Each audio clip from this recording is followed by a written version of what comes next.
আপনারা যারা বাংলার ইতিহাসের সাথে পরিচিত আপনারা জানেন ত্রয়োদশ শতাব্দীতে 150 বছর থেকে এই বাংলাতে সেন বংশের রাজত্ব ছিল এবং এই সেন বংশ এত জুলুম নির্যাতন করেছে যে তার 150 বছর আগে যে পাল বংশ বাংলাকে শাসন করেছে এই বাংলা বলতে আমাদের পশ্চিম বাংলা, পূর্ব বাংলা, নবদ্বীপ, গৌড়বঙ্গ পুরো অঞ্চল মিলিয়ে বলছি। তারা বৌদ্ধ যে জাতি ছিল, কমিউনি সম্প্রদায় ছিল, 150 বছরের শাসনে লক্ষ লক্ষ বৌদ্ধ ধর্মাবলম্বীকে নিশ্চিহ্ন করে দিয়েছে। যে সকল বৌদ্ধদেরকে তারা হত্যা করেনি তাদেরকে তারা হিন্দু ধর্মে কনভার্ট হইতে বাধ্য করেছে। বাংলাদেশের ইতিহাসে দেখবেন যারা নৃতাত্ত্বিক গবেষণা করে তারা দেখেছে যে বহু মন্দিরের 700-800 বছরের পুরাতন মন্দিরের খবর পাওয়া গেছে যেটা আসলে বৌদ্ধদের যে বিহার থাকে সেই বিহারের উপরে তৈরি হয়েছে। এবং এই সেন বংশের নির্যাতনটা এত ব্যাপক মাত্রায় ছড়িয়ে পড়েছিল বাংলাতে যে তখন এই বৌদ্ধ সম্প্রদায়ের অনেককে বিভিন্ন মুসলিম শাসককে চিঠি লিখে অনুরোধ করতে হয়েছিল যে আপনারা বাংলাতে আসেন এবং আমাদেরকে বাঁচান। সেই বৌদ্ধ সম্প্রদায়ের নেতাদের রিকোয়েস্টে একজন সেনাপতি সেই কাবুল থেকে ছুটে এসেছিলেন বাংলার নির্যাতিত লক্ষ কোটি মানুষকে বাঁচানোর জন্য। তার নাম হচ্ছে ইখতিয়ার উদ্দিন মোহাম্মদ বিন বখতিয়ার খলজি। 1203 অথবা 1204 সালের দিকে তখন এই যে সেন বংশের যে রাজধানী ছিল আজকের নদিয়া জেলায় পশ্চিম বাংলাতে,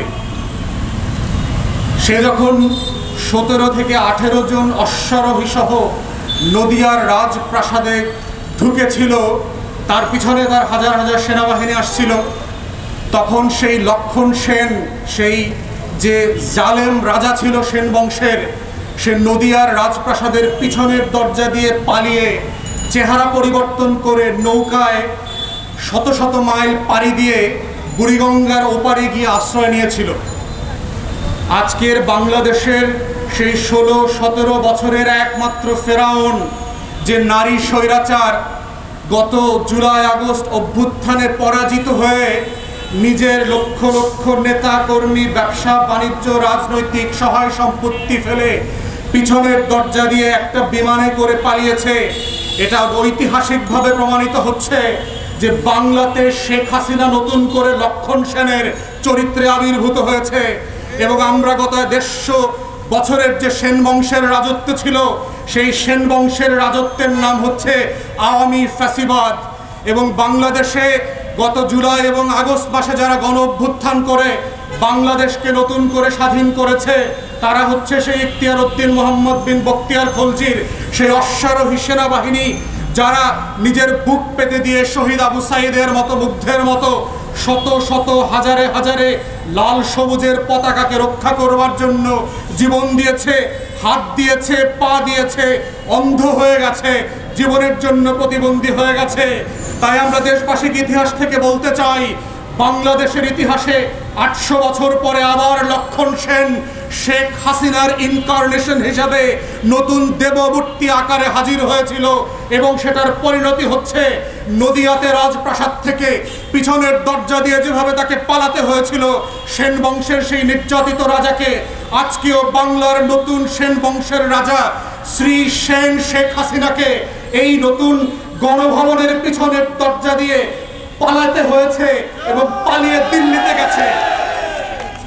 ইতিহাস যদি আমাদের পাথেয় হয় এবং শিক্ষার জায়গা হয়, আমরা বাংলাদেশের মানুষকে মনে করিয়ে দিতে চাই যে এই জনপদের যে হাজার হাজার বছরের লড়াই আছে, সংগ্রাম আছে, এই জমিনের যে ডিএনএ আছে, এই ডিএনএ কে যারা এখনো ধরতে পারেন নাই, কলকাতা, দিল্লি আর আওয়ামীর দিক দিয়ে যারা বাংলার জমিনের মসনদ দখল করতে চান, মনে রাখবেন এখানকার প্রত্যেকটা মাটির গভীরে 800 বছরের ইখতিয়ার উদ্দিন মোহাম্মদ বিন বখতিয়ার খলজির সেই লড়াকু অশ্বারোহীরা জীবিত আছে।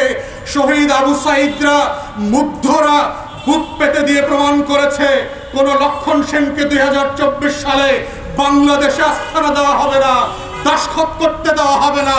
রক্ত দিয়ে বুক পেতে দিয়ে বাংলাদেশের সকল লক্ষণ সেনকে বিতাড়িত করে এই বাংলাকে নতুন করে যেভাবে স্বাধীন করা হয়েছে, একটা ইনসাফের বাংলা করা হয়েছে।